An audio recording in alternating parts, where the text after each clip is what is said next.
వరద ప్రభావిత ప్రాంతాల్లో సహాయక చర్యలు ముమ్మరంగా కొనసాగుతున్నాయని సీఎం చంద్రబాబు తెలిపారు.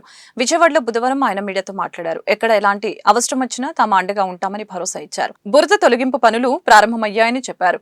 62 మెడికల్ క్యాంపులు ఏర్పాటు చేసినట్లు చెప్పారు. 2100 పారిశుద్ధ్య సిబ్బందిని ఏర్పాటు చేసినట్లు తెలిపారు. 100కు పైగా ఫైర్ ఇంజన్లు సహాయ చర్యలు పాల్గొన్నాయని, ప్రొక్లైనర్లు, టిప్పర్ల ద్వారా వేస్టేజ్ ని తరలిస్తున్నామని తెలిపారు. అదేవిధంగా సహాయ చర్యలు 32 మంది ఐఏఎస్లు పనిచేస్తున్నారు. 179 సచివాలయాలకు 179 సీనియర్ అధికారులకు ఇన్ఛార్జీలుగా పెట్టాం. ఎవరైనా చనిపోతే మృతదేహాలని బంధువులకి అప్పగిస్తున్నాం.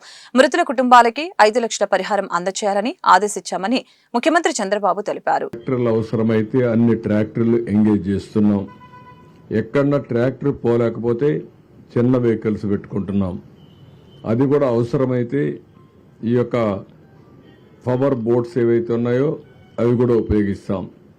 ఒక 2 మాత్రం హెలికాప్టర్స్ కూడా ఉపయోగిస్తున్నాం.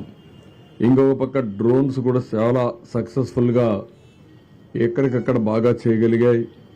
ఈరోజు ఒక 25 డ్రోన్స్ ఉపయోగించారు. రేపు ఇంకొక 30-40 దాకా అదనంగా వస్తున్నాయి. ఒక 60-70 డ్రోన్స్ కూడా ఉపయోగించి ఎక్కడెక్కడ వీలైతే అక్కడ వాళ్ళకి అందించడం కోసం నీళ్లుండేది ఇక్కడ దీనికి కూడా శ్రీకారం చుడుతున్నాం. ఓవరాల్గా ఈరోజు చాలా అబ్జర్వేషన్స్ అన్ని మేము డిస్కస్ చేశాం. రేపు మెడికల్ క్యాంప్స్ కూడా ప్రారంభమవుతున్నాయి. ఎక్కడికక్కడ మెడికల్ క్యాంప్స్ అని పెట్టడం, అదే మరిగా నీళ్లు కూడా ఈరోజు నాకు చాలా దగ్గర నీళ్లు కంప్లైంట్స్ వచ్చాయి. దానిపైన ఇంకా ఎక్కువ బాటిల్స్ ఎన్ని వీలైతే అన్ని బాటిల్స్ ఇవ్వాలని చెప్పి అనుకున్నాం. ఆ వాటర్ కూడా సప్లై చేస్తాం.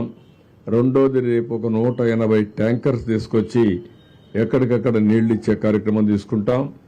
రేపు సాయంత్రానికి అన్ని కూడా వాటర్ స్కీమ్స్ అన్ని కూడా రెడీ అవుతాయి.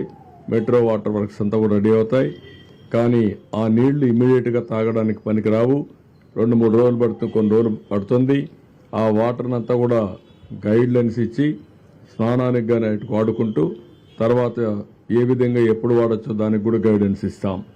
అదే మరి పవర్ స్టేషన్స్ అన్ని కూడా ఎన్ని వీలైతే అని చేస్తూ రేపు కానీ ఎల్లుండికి కానీ చివరి వరకు కరెంట్ ఇచ్చేదానికి కూడా శ్రీకారం చుడుతున్నాం.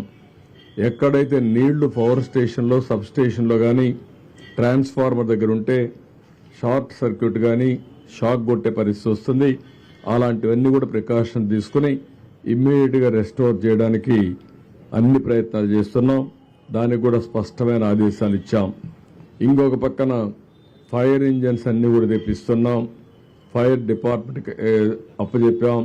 ప్రతి ఒక్క ఇంటిని బురదలో కూరుకుపోయిన ఇళ్ళన్నీ క్లీన్ చేసే బాధ్యత వాళ్ళకి అప్పచెప్పాం. ఎక్కడికక్కడ ఫైర్ ఇంజన్ తీసుకొచ్చి ప్రతి ఒక్క ఇంటి ముందర పెట్టి ఆ ఇల్లంతా క్లీన్ చేసే బాధ్యత ఆ ఇంట్లో ఉండే వాళ్ళందరితో కూర్చొని వాళ్ళ సూపర్విజన్లో అవన్నీ క్లీన్ చేసే బాధ్యత తీసుకున్నాం. రేపటి నుంచి ఎక్కడైతే క్లియర్ అయిపోయిందో అక్కడంతా కూడా ఎక్కడన్నా చెత్త అవన్నీ ఉంటే అవన్నీ క్లియర్ చేసి డ్రోన్స్ని సమర్థవంతంగా ఉపయోగించుకొని ఎక్కడన్నా డ్రైన్స్లో కానీ బ్లాక్ ఉంటే అవన్నీ తీసేసి వాటర్ అంతా డ్రైన్ అవుట్ చేయడం, డ్రైన్స్ అంతా క్లీన్ చేసేయడం.